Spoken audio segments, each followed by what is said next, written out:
Ongi etorri zientzia.an saiora. Europako errepidetan milaka kamiolari dabiltza gora eta bera.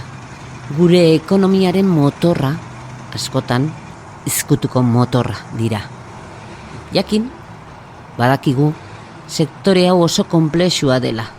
Katea luzea da, enpresa asko hartzen dute parte eta azpi kontratazioa ohikoa da. Baina, ze gertatzen da bitartekari batek ordaintzen ez badu? Nork babesten du azken bidaia hori egin duen profesionala? Eva Fernandez Zurilla ikertzaileak horixe aztertzen ari da. Nazioarteko zuzenbide pribatuan ikertzen du berak. Bere eskutik Europako errepide garraioaren korapilo juridikoetan murgilduko gara gaur.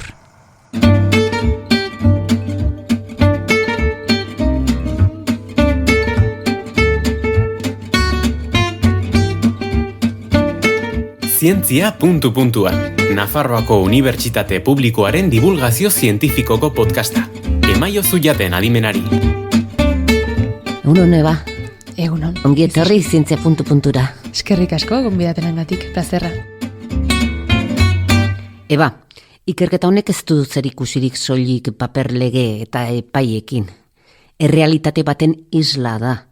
Kamiolariek errepidean askotan bizi dituzten egoerak dira. Bai, nire aita garraioan ere ibiltzen da. Eta, azkenean nire aldera ere eraman dut. Bere egunerokotasuneko arazoak eta, kontatzen dizkit, ikusten dut nola dagoen sektorea estatu honetan bereziki, bera asko ateratzen da Europa mailako estatuetara, Frantziara, Alemaniara, Belgikara. Eta, gauza asko ulertzen ditut eta egoera ulertzen dut. Begiratu une batez zure ingurura. Zure etxean duzun ozkailua, jantzita daukazun atorra hori, edo eskuetan duzun sakeleko telefonoa. Gauza horiek guztiek bidaia luzea egin dute zurera iritsi baino lehen. Seguruenik, bidaia horren zati handiena kamioi batean egin dute. Atzean, kate luze bat dago, eta kate horren azken zatian, askotan, garraiolaria. Pandemian argi ikusi genuen, garraiori gabe ez dago ezer. 13.000 garraio enpresa inguru dira Euskal Autonomia Erkidegoan eta Nafarroan. Gehienak, 170 autonomoak. Internetera jute maldimazarete ikusiko duzute, Espainia mailako merkantzia arloan lehentasuna daukana dela errepide garraioa. Errepide garraioak suposatzen du 175. Bai, horren inguruan. Espainian bai, Europa mailan asko mugitzen da txasoko garraioa dana, baina Europa mailan asko, Frantzian gehiago. Espainia minio Frantzian gehiago erabiltzen da. Sektore estrategikoa, dudari gabe. Ekonomia mugitzen duelako. Garraiori gabe, ekonomia ez da mugitzen. Orduan, horregatik da bereziki estrategikoa eta haula lan baldintzak. Hobetu egin dira, baina oraindik lan asko falta da, eta nik uste langile baldintzak direla gehien bat sustatu behar dena. Beraz, paradoxa argia da. Sektorea estrategikoa da, baina ez dago ongi babestuta. Eta babes falta hori ez da kasualitatea, egiturazkoa da. Ahultasun horren gakoa egituran dago. Azpi kontratazio kateak deitzen ditugun horietan. Azpi kontratatu egiten da zergatik enpresek ez dituztelako baliabide pertsonal eta materialak beren ekintzak sustatzeko. Orduan zer egiten dute beste enpresei enkargua egin. Izan daitezke autonomoak, ala enpresak zuzenean errazagoa da eta ekonomia aldetik ere askoz hobeago ateratzen zaie enpresei. Erresago, arinago, merkeago, segurazki. Hori da. Bai, eta hor ikusten dugu arazoa. Honek ondorio praktiko asko ditu, garraioa benetan egiten duen personarentzat, ez? Kamiolariarentzat. Beraientzat alde batetik ona da lana sustatzen delako autonomoentzat eta jendeagoentzat, baina bestetik hori bai sustatu nahi dugu, baina ere bermatu. Hau da, langileen eskubideak eta beraiek egindako zerbitzuen ondorioak ere bermatu egin behar dira. Hau da, beraiek ere kobratu egin behar dute egindako lana. hori bermatu nahi da ere. Hemen sartzen da giltza juridikoa. Ekintza zuzena. Izena teknikoa da, baina ideia oso intuitiboa. Inork lana egin badu, ordaindu egin bertzaio. Ez bada zuzenean kontratatu duena, kateko beste norbaitek. Bide zuzeneko ekintzak sortu zen Frantzian gehien bat. Eta Espainiak beregana ekarri du instrumentu juridiko hori. Espainian ikusi zen ekintza hori oso baliozkoa zela garraiogilearentzat. Eta 2013 urtean, legedian, Espainiako garraiobideak arautzen duen legedian, gehitu zen baliabide hori. Orduan, honekin batera, garraiogileak eskubidea daka, bere aurretik kontratazio kadena horretan dauden pertsonai guztieri, berak merezitako edo berak kontratatu dituen porteak deritzona kobratzeko. Adibidez, berak kontratatu duen enpresa zuzenean esaten baldin badio nik ezin dizut deuse ordaindu diru gabe nagoelako edo ez dudalako nahi, orduan berak zer eginen du, zuk ezin didazu ordaindu, baina orduan ni balioestuko naiz zuzenezko akziontaz eta zuri enkargatu dizuen enpresari eskatuko diot neri zor didazuna. Eta hor dago giltza. Frantsesek asko erabiltzen dute, ez bakarrik aurretiken dauden pertsonaiei eskatzeko akzio hori baizik eta ondorengoei. Merkantzia eskuratzen duen pertsonari erreklamatzeko eskubide eta baliabide hori. Orduan, instrumentu juridiko hori Zuzeneko ekintza finkatzen ari da, indartzen ari da. Horregatik da tresna hain baliotsua garraiolarientzat. Ez da teoria, eguneroko arazo bati erantzuna, baizik.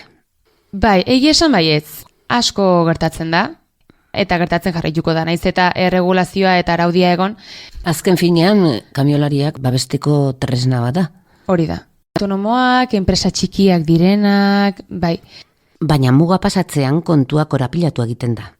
Nazioarteko garraioa zari garenean zalantzak sortzen dira. Espainian eta Frantzian zuzenezko akzioa jada bermatuta dago, Italian ere COC araudian jarria badago, baina Alemanian, Polonian, Austrian zer gertatzen da garraio asustatzen denean Espainiatik Belgikara, ze legedia izanen dugu bertan, zer sartuko da, nola aplikatuko ditugu legeak, Espainiako aplikatuko dugu, Belgikakoa. Herrialde askotan ez dago araurik, ez ordainketen aurrean. Utsuneak daude, araudi utsuneak, eta hor ikusten dugu arazo bat. Horregatik badaude beste legedi batzuk, normas de konflikto direnak, eta hau erabilita, ekintza hau erabili dezakegu beste ordenamendu juridiko batzuetan, beste estatu batzuetan, naiz eta estatu hauen barnean araudia honen inguruan ez egon. Hor sartzen da Erroma bat araudia. Ez du arazoa zuzenean konpontzen, baina galdera garrantzitsu bati erantzuten dio. Zein herrialdetako legea aplikatu behar da? Honek lagunduko digu jakiten kasu bakoitzean ze legedia aplikatu beharko dugun. Kamioi bat Iruñetik ateatzen da eta Berlinera doa, adibidez zure aita. Zein lege aplikatzen dira? Alderdiek ez baldin badute aukeratzen ze legedia aplikatuko den kasu bakoitzean, orduan joango gara 5. artikulura, eta honek esaten diguna da, garraiogileak beren etxe bizitza delakoa, erdaraz residentzia habitual delakoen kontzeptua da, leku hori izanen dela, bai eta bertan merkantzia entregatu, jaso, ala enkargatu dionaren etxe bizitza bertan baldin badago. Orduan, artikuloa aplikatuz, guk jakin dezakegu, ze legedia aplikatuko den. Bertan, garraioa eramaten duena, nire aita adibidez, merkantzia Espainian hartzen du. Orduan, artikuloa aplikaturik, Espainiako legedia aplikatuko litzeke. Eta Espainian zuzenezko akzioa aplikatzen denez, orduan instrumentu juridiko hau aplikatu algenezake. Naiz eta Berlinen izan arazoa. Naiz eta merkantzia Berlinera eraman eta enpresa Berlinekoa izan. Azkenean garraioa egiten duenak, eramaten duenak, bera da alderdia aula. Orduan, zuzenbide internazionalan beti bermatzen da aulagoa den alderdi hori. Berrikuntza eta jakintza dosi ezin hobean. Zientzia puntu-puntuan.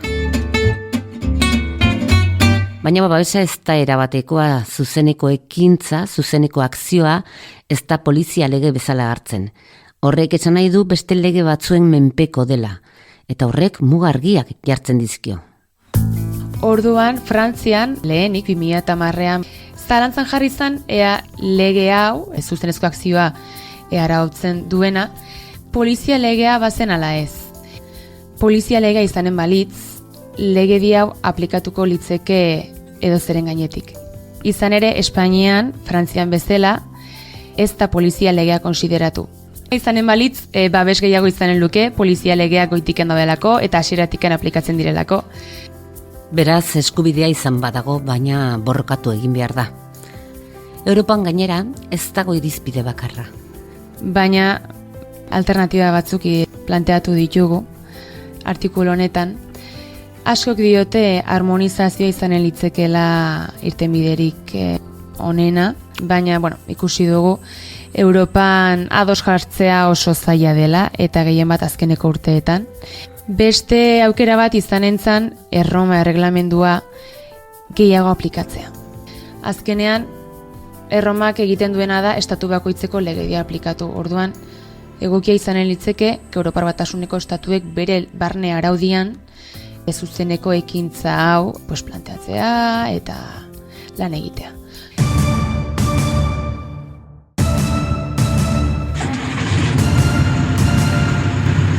Bitartean, muga pasahala langileen eskubideak bermatzen dituzten legeak aldatu egiten dira.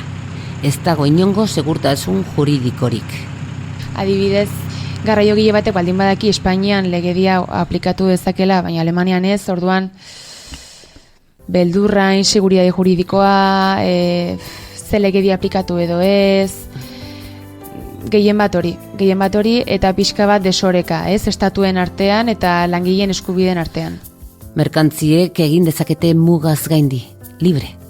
Baina eskubideek ez nonbait. Eta hor dago tensioa. Enpresentzako kostua garraiolarientzat biziraupena. Bai, izan ere kontuan hartu beharra da, hau enpresarientzat kalte bat dela. Hau da, garraiolariak beren eskubideak sustatzen baldituzte zuzenezko akzioarekin, enpresariak gehienetan beren alderdia ordaindua daukate. Eta askotan berriz ere ordaindu behar dute. Imaginatu nire aitak garraioa egiten duela. Eta berari ordaindu beharra dio enpresa batek. Enpresa horri jada beste enpresa batek ordaindu dio enkargua egiteko. Nire aitari bere enpresak ez baldin badio ordaintzen, zuzenezko akzioarekin nire aitak eskatu izaioke beste enpresari, lehenengo enpresari. Hemen kontuan hartu behar da, lehenengo enpresak jada nire aitaren enpresari ordaindu diola. Eta zer gertatzen da, lehenengo enpresak 2 aldiz ordaindu behar duela. Enpresei ez dakit komeni zaien edo interesatzen zaien instrumentu juridiko hau sustatzea. Lege batek erabaki dezake kamioi gidari batek kobratuko duen ala ez. Nola eraiki merkatu bakarra eskubideak hain desberdinak badira. Bereziki langileen eskubideak bermatzea, estatu bakoitzean aplikatzen diren berdintasunak eta desberdintasunak kaleratzea, eta Europa mailan komertzio anitzago eta bateratu bat sortzea. Inseguritate juridiko hori alde batera uztea, eta naiz eta harmonizazioa ez dakit lortuko den, legediaren aplikazio bateratu bat bermatzea. Eva Fernandez, nazioarteko zuzenbidearen mundu konplexua azaltzeagatik esker milanitz. Zuri, Izaskun. Izan ongi. Berdin.